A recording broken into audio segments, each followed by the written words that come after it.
قرآن کریم کی اس آیت میں اللہ تبارک و تعالیٰ نے بیان فرمایا ہے، بے شک مسجدوں کو آباد کرنے والے وہی ہیں جن کا اللہ پر ایمان ہے اور آخرت کے دن پر جن کا ایمان ہے، اور وہ نماز قائم کرتے ہیں، زکوٰۃ ادا کرتے ہیں اور اللہ کے سوا کسی سے نہیں ڈرتے۔ انہی لوگوں کے بارے میں یہ توقع ہے کہ یہ ہدایت والے ہیں، ان یکونوا من المہتدین، یہی لوگ اللہ کی طرف سے ہدایت والے ہیں۔ مسجدیں زمین پر اللہ کی نشانیاں ہیں، اور یہ اسلام کی شان ہیں، مسلمانوں کے لیے عبادت کی مخصوص جگہیں ہیں، اسلامی معاشرے کی شان، عظمت اور پہچان کا ذریعہ ہیں۔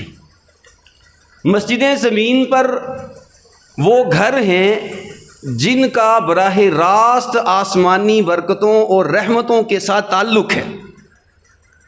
آسمان سے جو اللہ کی رحمتیں اور برکتیں اترتی ہیں وہ براہ راست مساجد میں اترتی ہیں، پھر اس مساجد کی برکت سے اہل مساجد پر، اہل محلہ پر، ان کے گھروں میں، زندگیوں میں، کاروباروں میں جو برکتیں اور رحمتیں ہیں وہ ان مساجد کی وجہ سے ہیں۔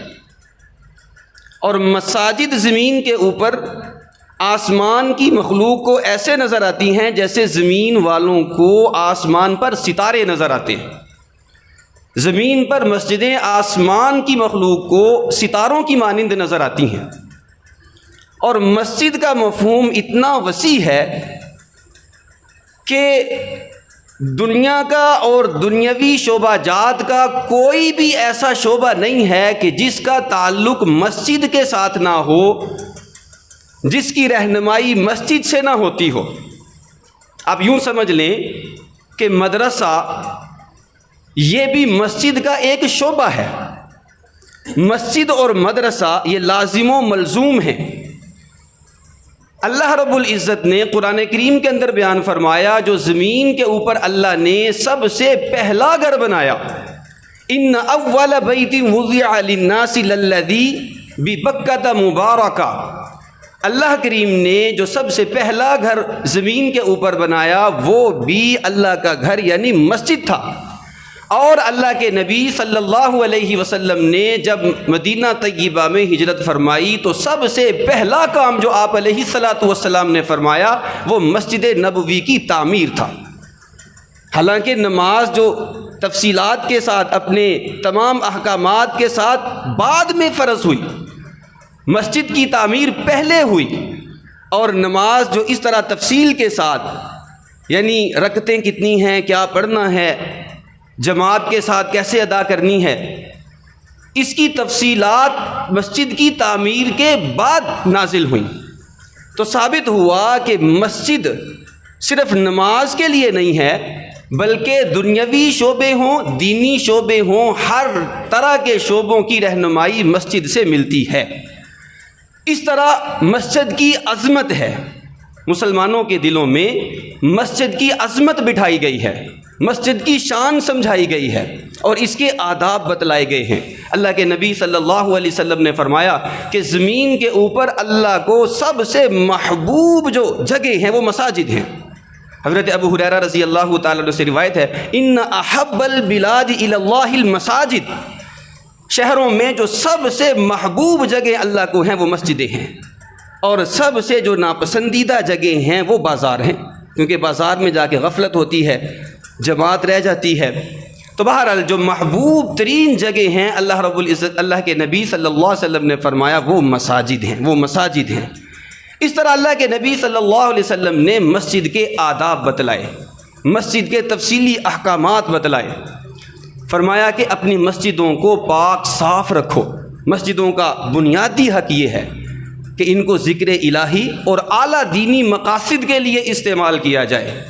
اس لیے ان کی صفائی ستھرائی کا، پاکیزگی کا، زینت کا خاص خیال رکھا جائے۔ اللہ رب العزت نے یہی فرمایا خذوا زینتکم عند کل مسجد، مسجد کو بھی صاف ستھرا رکھو، اور جب مسجد میں جاؤ تو خود بھی صاف ستھرے ہو کر، اچھا لباس پہن کر اور خوشبو لگا کر، یہ آداب میں سے ہے اچھے طریقے سے، کیونکہ آپ اب عام گھر میں نہیں جا رہے۔ آپ یوں سمجھ لیں کہ دنیا میں ہم اگر کسی بڑے اعلیٰ عہدے دار سے اس کے آفس میں ملنے جائیں، پارلیمنٹ میں جائیں، چیف جسٹس کے پاس، سپریم کورٹ میں جائیں، تو ہم عام نارمل اپنی روٹین میں نہیں جاتے، بلکہ اچھی طرح سے تیار ہو کر جاتے ہیں۔ تو یہ اللہ کی بارگاہ ہے، اللہ کے سامنے حاضر ہونا ہے۔ اس میں ہم عام طور پہ کوتاہی کرتے ہیں کہ عام جو لباس ہوتا ہے، اگرچہ کہ اس میں نماز ہو جاتی ہے، لیکن ایسا لباس نہ ہو کہ جو گندا ہو، یعنی دیکھنے میں اور پاس کھڑے ہونے والوں کو اس سے کراہت آتی ہو۔ یا عام طور پہ جو عام ہمارے نوجوان ساتھی وہ ٹراؤزر پہن کے آ جاتے ہیں، ٹی شرٹ پہن کے آ جاتے ہیں، ٹوپی بھی نہیں پہنتے، وہ آدھی آدھی بازوؤں والی شرٹ ہے، تو یہ مسجد کے آداب کے منافی ہے۔ اگرچہ کہ آ جائیں برکت سے تو رحمت سے تو وہ خالی نہیں جائیں گے، لیکن مسجد کے آداب کے ساتھ آنے میں زیادہ فائدہ ہوگا۔ اللہ رب العزت نے اپنے دو عظیم الشان نبیوں کو حکم دیا، حضرت ابراہیم اور اسماعیل علیہ السلام کو، ان طہرا بیتی للطائفین والعاکفین والرکع السجود، فرمایا کہ میرے گھر کو طواف کرنے والوں کے لیے، اعتکاف کرنے والوں کے لیے پاک صاف رکھو۔ اللہ رب العزت نے اپنے دو عظیم الشان نبیوں کو اس کا حکم دیا۔ نبی کریم صلی اللہ علیہ وسلم کے زمانے میں حضرت عائشہ رضی اللہ تعالیٰ عنہ فرماتی ہیں کہ ایک عورت تھی جس کا نام ام محجن تھا۔ ام محجن وہ مسجد کی صفائی ستھرائی، مسجد کی خدمت کیا کرتی تھی، تو پابندی سے آتی تھی، تو فوت ہو گئی، بیچاری کا وقت آ گیا، فوت ہو گئی۔ صحابہ اکرام نے نبی کریم صلی اللہ علیہ وسلم کے آرام میں خلل نہ ڈالنے کی نیت سے آپ آرام فرما رہے ہوں گے۔ اس گزرنے کے بعد آپ علیہ الصلاۃ والسلام نے جب دیکھا کہ وہ عورت اب آ نہیں رہی، تو صحابہ سے پوچھا کہ کیا بات ہے، اب وہ عورت نہیں آتی؟ تو صحابہ نے عرض کی یا رسول اللہ وہ تو وفات پا چکی ہے، ہم نے نماز جنازہ پڑھ کر اس کو دفن بھی کر دیا ہے۔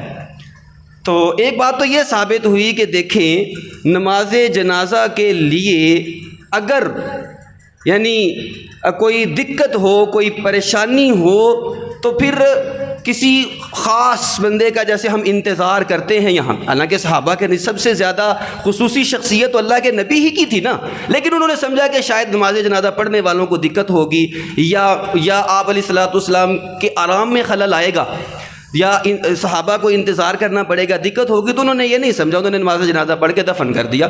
تو عام طور پہ ہمارے ہاں جو یہ ایک کوتاہی ہوتی ہے کہ نماز جنازہ کو یہ فلاں مہمان فلاں جگہ سے آ رہے ہیں، فلاں جگہ سے آ رہے ہیں، بہت زیادہ لمبا چوڑا انتظار کرتے ہیں، اور جو آئے ہوتے ہیں وہ بھی پھر آ کے ظاہر ہے کہ وہ آپ پھنس جاتے ہیں، بیٹھ جاتے ہیں۔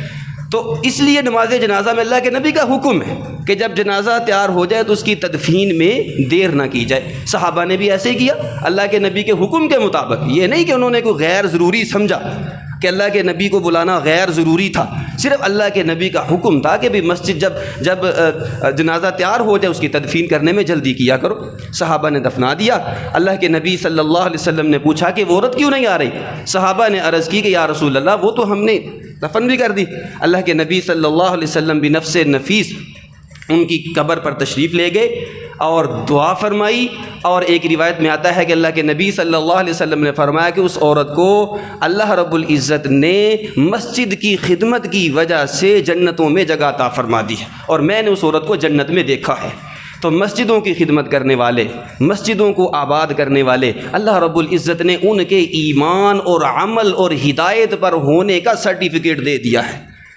اللہ نے فرمایا کہ ان کے اعمال بھی درست ہیں، عقائد بھی درست ہیں، اور ساتھ یہ بھی فرما دیا جس کا عقیدہ درست نہیں ہے وہ مسجد میں آ ہی نہیں سکتا، مسجد میں آ بھی جائے تو پابندی نہیں کر سکتا، مسجد کی آبادی اور تعمیر میں اپنا کردار نہیں ادا کر سکتا۔ اس سے پہلی آیت میں اللہ نے یہی فرمایا ما کان للمشرکین ان یعمروا مساجد اللہ شاہدین علی انفسہم بالکفر، کہ جس کے عقیدے میں شرک ہے اور جس کے عقائد درست نہیں ہیں اس سے مسجد کی آبادی ہو ہی نہیں سکتی۔ مسجد کی آبادی کرنے والے ہی وہ لوگ ہیں کہ جو اللہ پر جن کا ایمان بھی ہے، آخرت کے دن پر جن کا ایمان بھی ہے، نماز کی فکر کرتے ہیں، زکوٰۃ کی ادائیگی کی فکر کرتے ہیں، اللہ نے فرمایا کہ وہ اللہ کے سوا کسی سے ڈرتے نہیں۔ وَلَمْ يَخْشَ إِلَّا اللَّهُ، اللہ پر توکل اور بھروسہ اتنا ہے کہ اللہ کے سوا کسی سے ڈرتے نہیں۔ اللہ نے فرمایا کہ آگے جو سند اور سرٹیفکیٹ اللہ نے دیا، فَعَسَىٰ أُولَٰئِكَ أَن يَكُونُوا مِنَ الْمُهْتَدِينَ، اللہ فرماتا ہے کہ یہی لوگ ہیں کہ جو ہدایت والے ہیں۔ اس لیے اللہ کے نبی صلی اللہ علیہ وسلم نے فرمایا کہ جن کو تم مسجدوں کا عادی دیکھو، مسجدوں میں جانے کا، نماز کے اوقات میں عادی دیکھو، ان کے ایماندار ہونے کی گواہی دو۔ تو مسجدوں کے آداب میں سے مسجدوں کی صفائی ستھرائی اور اپنی صفائی ستھرائی کے ساتھ مسجد میں جانا، اچھے طریقے سلیقے کے ساتھ دعا پڑھ کے مسجد میں آنا، یعنی مسجدوں کے آداب میں سے کہ جوتے سے بایاں پاؤں پہلے نکالنا اور پھر دایاں نکال کر مسجد میں رکھنا، بایاں پاؤں نکال کر جوتے کے اوپر رکھ لینا، بایاں پاؤں نکال کر جوتے کے اوپر رکھ لینا اور پھر دایاں پاؤں جوتے سے نکال کر مسجد میں رکھنا اور دعا پڑھنا، اللہم افتح لی ابواب رحمتک، اور ساتھ ہی اعتکاف کی نیت بھی کر لینا کہ اے اللہ جب تک میں مسجد میں ہوں میرا نفل اعتکاف کرنے کی نیت کرتا ہوں، ساتھ یہ بھی نیت کر لینا۔ اور اگر وقت ہو تو تحیۃ المسجد یا تحیۃ الوضو کے لیے 2 نفل پڑھ لینا، اللہ کی رحمتوں کے، اللہ کی طرف سے برکتوں کے حصول کا بہت بڑا ذریعہ ہے۔ اور مسجد کا مفہوم میں نے جیسے عرض کیا کہ بہت وسیع ہے۔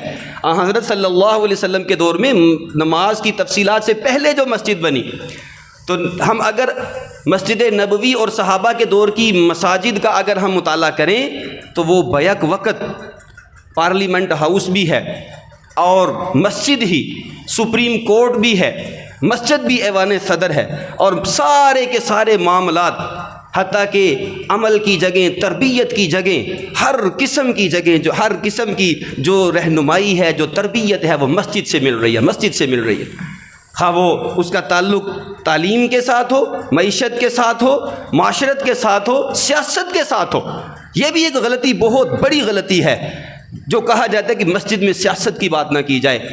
مسجد میں ان سے پوچھتا ہوں کہ اللہ کے نبی صلی اللہ علیہ وسلم نے کوئی سیاست کی بات کرنے کے لیے کوئی علیحدہ جگہ بنائی تھی؟